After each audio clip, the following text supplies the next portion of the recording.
The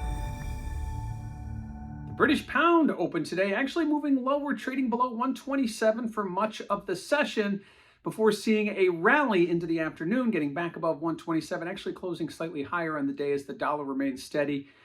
Taking a step back, since mid-December, the pound has been in a 126 to 128 range. And yes, that means we are locked up right at the midpoint. We've been trading here for quite some time. So ultimately, kind of waiting for the next catalyst event to move the market away from the midpoint. And we do have a big event this week in the Bank of England meeting. No, they are not expected to raise or lower rates. However, it's the outlook and the guidance that the market is anticipating. When will they begin to cut rates? When will they talk about making easier policy? Market pricing sometime in the summer, but obviously we want to hear directly from the Bank of England members themselves. So I'd be getting some clarity will help the market, obviously, as we've been stuck in the midpoint of a pretty wide range over the last couple of weeks. Again, seeing the pound move lower early and then rallying back above 127 to close.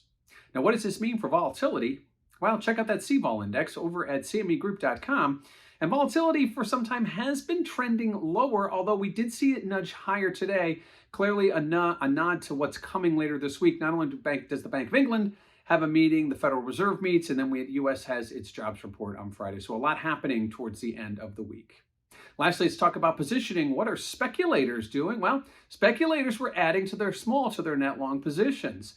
And since the pound rally took off in mid-November and started to really go into high gear, those same speculators were net short, covered their net shorts through the end of November, and then have been getting net long ever since. So it's been a very bullish move for the pound, not only in price-wise, but seeing it reflected in speculator positioning.